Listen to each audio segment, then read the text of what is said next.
Si Smash a toujours accueilli des personnages inattendus parmi ses superstars, ça a été moins le cas avec Ultimate, donnant naissance à une chasse à la hype assez pénible. Je trouve ça dommage, surtout quand certains ont des potentiels plus fascinants qu'on pourrait le croire.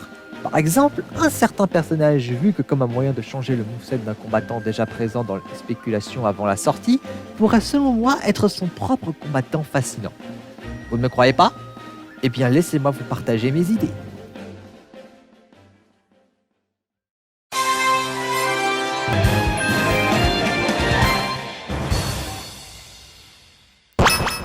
Cappy. Ce poltergeist chapeauté est le compagnon de Mario dans Super Mario Odyssey, le Mario 3D emblématique de la Switch. Alors que Bowser kidnappe Peach pour faire le tour du monde à la recherche de ce qu'il faut pour un mariage, il capture Tiara, la petite sœur de Cappy, pour la robe de mariée. Ni une ni deux, le grand frère fantôme s'installe sur la tête de Mario et notre duo part sauver leurs proches. Peut-être pas le scénario du siècle, mais c'est serviable.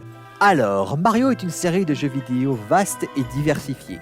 Avec tous ces jeux de la série principale et ses spin-offs, on a de nombreux candidats potentiels pour rejoindre Smash. Déjà, rien qu'à l'époque de Super Smash Bros. Brawl, Geno de Super Mario RPG avait déjà ses petits supporters. Mais au fil du temps, on a aussi eu l'idée d'avoir un Toad jouable qui est devenu très récurrente, le roi Boo commence à avoir son petit fan club, et je ne parle pas bien sûr de ce pauvre Waluigi. Mais aussi Pauline. Demoiselle en détresse de Donkey Kong et présente de Odyssey, elle avait déjà fait son comeback dans les Mario vs Donkey Kong. Mais c'est elle qui a vraiment bénéficié du succès du jeu, présente dans tous les spin-offs depuis, là où Cappy n'a quasi rien. On n'a jamais rien vu d'aussi scandaleux. Alors certes, ayant pris possession du chapeau de Mario, c'est vrai qu'on a tendance à l'oublier un peu. Mais justement, pourquoi je le trouve intéressant pour Smash ? Eh bien parce qu'il est la clé de voûte du gameplay d'Odyssey. Il sert de projectile à Mario, mais aussi le vecteur pour utiliser la mécanique inédite du jeu, la chapimorphose. Grâce à ses pouvoirs fantomatiques, il permet à Mario de prendre possession d'objets ou d'ennemis alentours et utiliser leurs capacités pour résoudre des énigmes. C'est ça qui m'a attiré, et je pense que ce serait mieux si c'était Cappy qui était le représentant de cette mécanique de gameplay si fun, là où Pauline représenterait plus elle-même. Aussi, c'est mieux de faire ça que de refaire le moveset de Mario jusqu'à l'overdose. Et mine de rien, de mes 5 movesets originaux, c'est celui de Cappy qui tient le mieux debout à mon humble avis. Le mieux pensé, car également celui qui était le plus clair dans la direction que je voulais prendre. Mais ça ne veut pas dire qu'il n'y a rien à critiquer et à modifier. Maintenant, sans plus de cérémonie, voyons ce que ça donnerait si Cappy était sur le champ de bataille de Super Smash Bros. Commençons comme d'hab avec la présentation. D'abord, une question importante se pose. Comment représenter Cappy ? On se rappelle de lui comme la casquette Mario dans Odyssey, et soyons honnêtes, combattre une casquette à même sol, c'est pas tip top. Du coup, il faudrait trouver autre chose. Ma première intuition était d'utiliser son apparence photomatique qu'on oublie si souvent. Certes, il flotte au-dessus du sol, mais c'est le cas de d'autres combattants. La nuance, c'est que ces derniers restent proches du sol, et ça fait sens avec leur physionomie. Cappy, lui, a moins d'options, mais surtout, on fait face à un plus gros problème. C'est pas sa forme la plus iconique. Il faut donc trouver un compromis entre ergonomie et iconicité. Après y avoir réfléchi, j'ai trouvé une solution. On va utiliser la chapimorphose à notre avantage. Pour mon moveset, Cappy se bat en contrôlant un ennemi de Super Mario Odyssey, le Piconio. Trouvable dans l'avant-dernier monde du jeu, ce petit pic, oiseau, est le plus mobile des ennemis Lady de Odyssey, en plus d'assez bien se marier au reste du moveset comme on le verra après. Choix facile en somme. Bon, une casquette sur un navire ovale, c'est bien joli, mais que fait-on pour les skins ? Eh bien, Odyssey nous offre une solution sur un plateau avec ses nombreuses tenues permettant à Cappy de devenir une variété de chapeaux différents. Mais vu qu'il devra parfois quitter son perchoir, l'apparence du Piconio doit changer aussi pour éviter la confusion en plein combat. Ici, ses ailes changeront de couleur, inspirées par les lunes de puissance, principal objet à récolter de Odyssey. Mais donc, après la casquette de Mario et le Piconio aux ailes blanches, qu'est-ce que nous avons ? Pour le skin numéro 2, Cappy devient haute forme et les ailes du Piconio sont jaunes. Pour le skin numéro 3, Cappy est un sombrero et les ailes du Piconio sont vertes. Pour le skin numéro 4, Cappy devient le chapeau de la tenue d'explorateur et les ailes du Piconio deviennent bleu foncé. Pour le skin numéro 5, Cappy devient le chapeau de la tenue des musiciens de New Donk City, tandis que les ailes du Piconio deviennent brunes teint acajou. Pour le skin numéro 6, Cappy devient un chapeau de paille, alias un chapeau aloha. Oh, et les ailes du Piconio, elles deviennent violettes. Pour le skin numéro 7, Cappy devient une toque de cuisinier, tandis que les ailes du Piconio deviennent bleu ciel. Et enfin, pour le dernier skin, Cappy devient le chapeau que portent les Piconio dans le château de Bowser, tandis que les ailes du Piconio deviennent rouges. D'ailleurs, parlant de concepts liés au vol et de couleur rouge, pour son entrée sur le stage, Cappy arrive à bord de l'Odyssée, l'aéronef avec lequel nos héros voyagent. Maintenant, que donne ce duo improbable comme combattant? D'une part parce que le gameplay de Odyssey repose sur lancer Cappy comme un boomerang, et de l'autre parce que le Piconio a pour principale arme son bec capable de s'allonger, on pourrait croire qu'il est plus à l'aise au combat à longue distance. Or, je pense qu'il s'agit d'une fausse piste. Avoir un combattant avec une longue portée moyenne pousse plus à se tenir à carreau dans un jeu de combat. Or, je trouve que ça trahit l'idée d'un jeu de plateforme 3D comme Odyssey qui pousse à l'exploration et à l'interaction avec tout ce qui est trouvable dans les niveaux. Cappy doit bouger. Du coup, pour proposer un compromis, en temps normal, les attaques seront plus orientées pour la mi-distance. Aussi, le fait que tout le gameplay de Odyssey repose sur l'interaction avec l'environnement, comme s'il devait entrer en contact avec, je trouve approprié que Cappy aurait des saisies efficaces, doué pour attraper l'adversaire à travers une ouverture et en faire ce qu'il souhaite, faisant de lui un des rares utilisateurs plutôt légers de ce style de combat, une variation assez rare mais qui entre ses mains pourrait marcher. En parlant de poids, petite transition pour ses stats. Sur le modèle au repos du personnage, Cappy, bien posé sur la tête du Piconio, est invulnérable. C'est l'oiseau la principale cible de l'Ironbox. Ce qui fait qu'ainsi, il a la même taille que Kirby, mais également un personnage très léger. Pas autant que Kirby, mais définitivement parmi les combattants les plus légers du roster. Dans l'ensemble, ses statistiques de mouvement sont en dessous de la moyenne. Généralement un peu en dessous, sauf pour la gravité où c'est un peu plus marqué. Seule l'accélération aérienne est un peu au-dessus de la moyenne. En sus, bien que le Piconio possède une paire d'ailes, il n'est capable que d'un seul double saut. Pour conclure, il peut s'accrocher au mur que d'autres combattants, mais pas de la même manière qu'eux. Et il ne peut ni ramper ni faire des sauts muraux.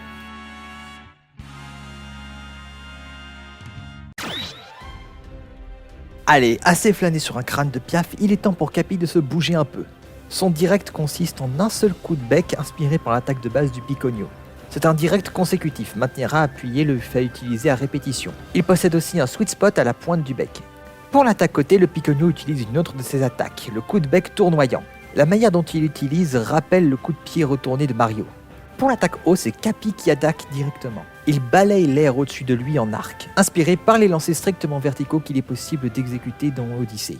Pour l'attaque puissante bas, Cappy descend de la tête du Piconio et attaque en tournant rapidement sur lui-même au ras du sol. Et l'attaque de course est curieuse.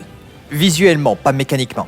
Cappy absorbe le Piconio, gagnant en taille au passage, et fonce en tourbillonnant devant lui.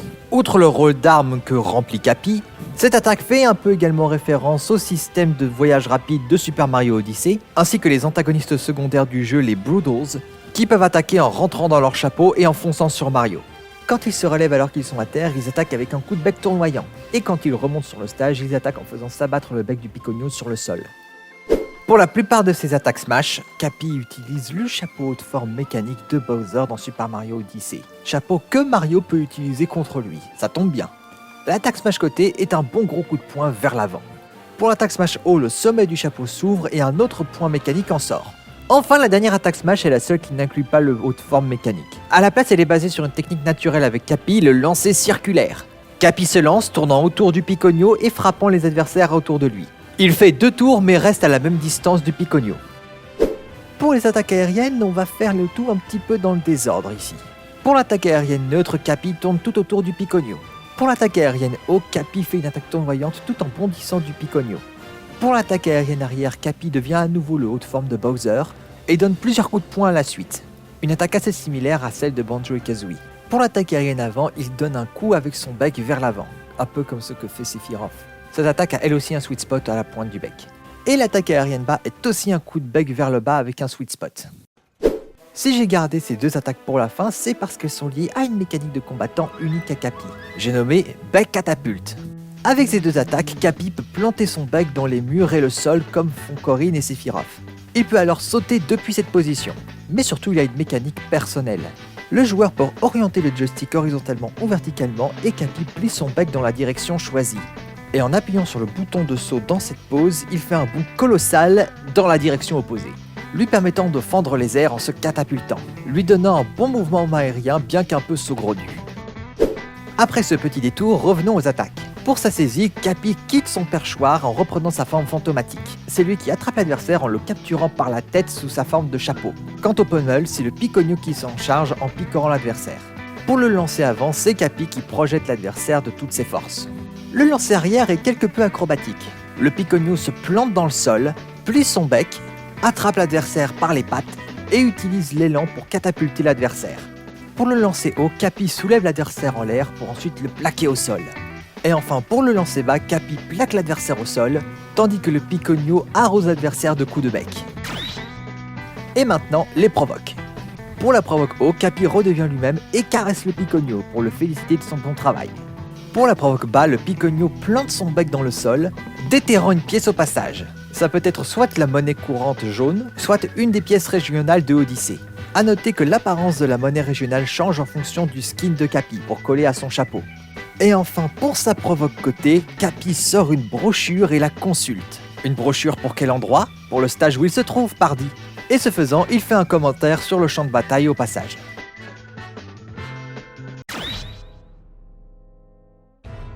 Pas mal jusqu'ici, mais ce n'était qu'une mise en jambe. Voyons les attaques spéciales désormais. Commençons avec l'attaque spéciale neutre, évidemment, car quoi de mieux que sa technique signature? Forcément, vu que j'ai choisi Capi à cause de la chapimorphose, ça aurait été idiot de ma part de ne pas l'utiliser. Cela dit, ce n'est pas qu'elle qui est inclus ici. Vu que Capi est aussi utilisable en tant que projectile durant Odyssée, je voulais aussi essayer d'intégrer cet aspect. Ça a été très complexe, mais au final, voici ce que j'ai mis au point. En appuyant sur B, Capi se lance vers l'avant avant de revenir sur la tête du Piconio tel un boomerang, l'attaque ayant une bonne seconde de hand lag. En l'air, on peut l'orienter, le lancer vers le bas avec le joystick. S'il touche le sol durant cette attaque, il roulera. En maintenant B enfoncé, Capi lance une copie du chapeau qu'il est. Il parcourt la même distance, puis tourne sur place et sur lui-même au bout du vol, avant de revenir vers Capi quelques secondes après. Pour bien précisément, ça nécessiterait d'essayer de rendre le concept réel, ce qui n'arrivera jamais. Sinon, Capi peut réappuyer sur B pour le rappeler. Quand le chapeau flotte sur place, Capi et le Piconio peuvent se déplacer librement. En entrant en contact avec, il agit comme un trampoline qui les fait bondir, le chapeau revenant à Capi une fois cela fait. Mais quand il s'agit d'un adversaire qui le touche, il agit comme un hit grab, et c'est là que la chapimorphose opère. Elle a deux effets différents selon si le malheureux est contrôlé par un joueur ou par l'ordinateur. Pour un combattant contrôlé par un joueur, Capi s'installe sur sa tête et lui inflige des dégâts en tournant à loisir sur sa caboche. Le joueur de Capi peut infliger plus de dégâts en appuyant sur le bouton B pendant la capture.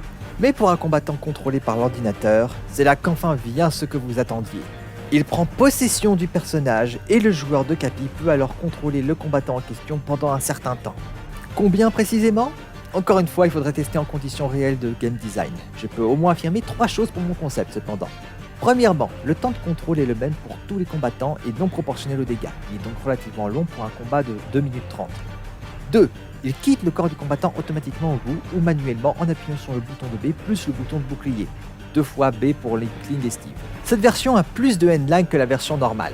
C'est important car vu que c'est un hit grab, les adversaires peuvent s'en protéger en déployant leur bouclier. Ce qui a, entre autres conséquences, de rendre très risqué de tenter de se chapimorphoser au corps à corps, risquant de mettre Capi dans un sacré embarras. On en a fini avec l'attaque spéciale neutre, mais pas avec la chapimorphose, car pour ces autres attaques spéciales, Capi utilise plus directement d'autres chapimorphoses de Odyssée. Commençons avec l'attaque spéciale côté. Dans de nombreux niveaux de Odyssée, on retrouve des bornes Xyt, reliées à un réseau de lignes électriques disséminées partout. La chapimorphose permet à Mario et Capi de les emprunter pour parcourir le niveau. Parfaite pour remplir le rôle d'attaque spéciale côté. Une attaque de burst, Capi et le Piconio prennent la forme d'une boule d'électricité et foncent en ligne droite devant eux. Mais ce n'est pas tout, comme l'Aquilion de Sora, elle permet de faire 3 charges maximum, et si la première charge est toujours dans la direction vers laquelle Capi regarde, celles des 2 autres peuvent être choisies avec le joystick.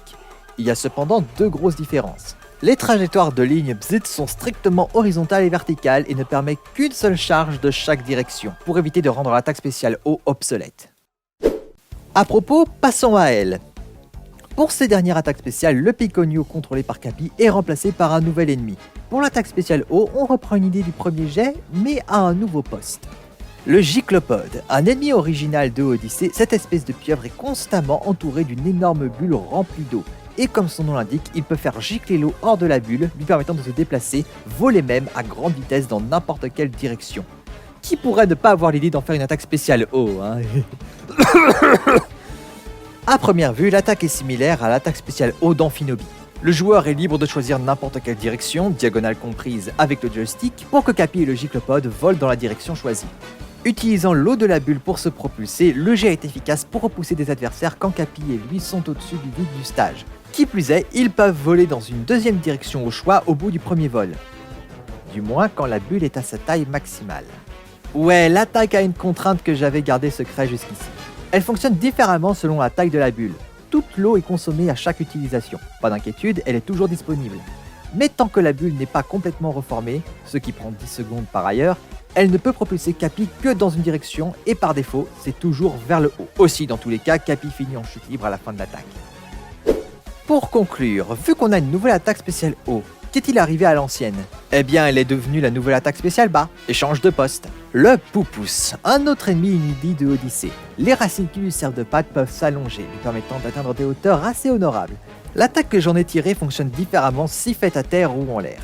Sur terre, il étire ses racines, prenant de la hauteur et blessant les adversaires au début de l'ascension. Leur longueur maximale est égale à la hauteur de la plateforme centrale du champ de bataille. En maintenant B enfoncé, il peut rester ainsi plusieurs secondes et marcher très lentement. Le duo reprend sa forme normale en relâchant le bouton ou au bout de quelques secondes.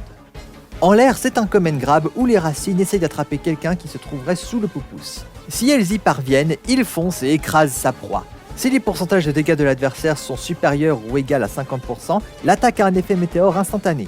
Aussi, dans tous les cas, ils rebondissent un instant après l'attaque. Et c'est ainsi qu'on en a fini avec les attaques spéciales de Cappy. Plein d'attaques surprenantes et un aperçu de la folie qu'offre Odyssée. Mais comme tout personnage de jeu de combat, c'est aux joueurs de Cappy de les exploiter pour mieux surprendre et coiffer tout le monde au poteau. Comme un poltergeist qui interagit avec les objets du quotidien pour se manifester.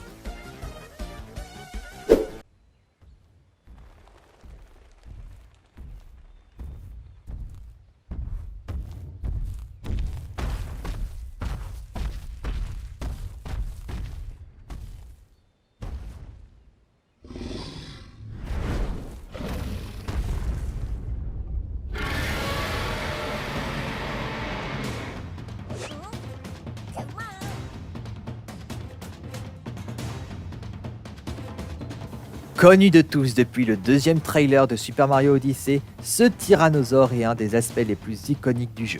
Il faut dire, voir Mario interagir avec un dinosaure photoréaliste est une surprise totale.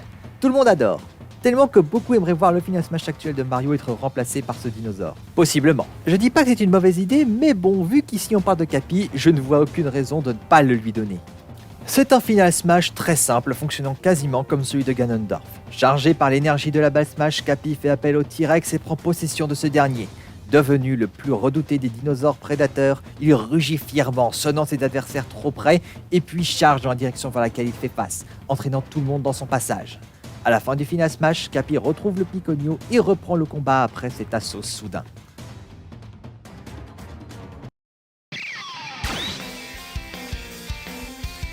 Finissons-en avec les animations de victoire. Voyons comment Cappy tire sa révérence. La première animation de victoire est une réplique de l'animation d'obtention des multilunes de Super Mario Odyssey. Écourtée du moins. Pour la deuxième, un haut de forme tombe du ciel. Cappy saute de la tête du Piconio, s'en empare et les deux tirent leur révérence. Et enfin, pour la dernière, d'abord on voit le T-Rex apparaître à l'écran. Il rugit avant qu'on fasse un zoom sur Cappy qui se trouve sur sa tête, puis le fantôme et le Piconio surgissent du dinosaure, pour devenir le focus principal de la scène. Aussi, petit détail, pour son animation quand il perd un combat, avant d'applaudir, il tire son chapeau.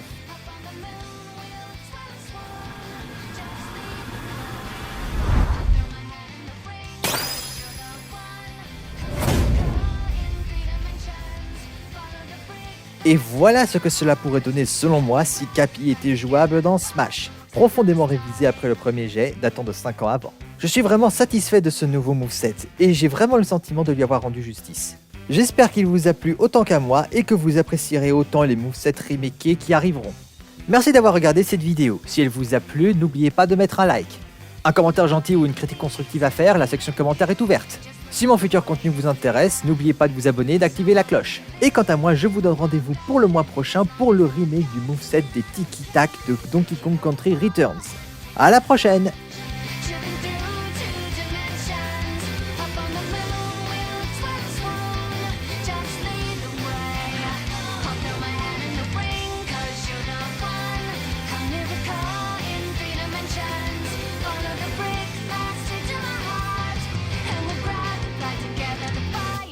Gonna start.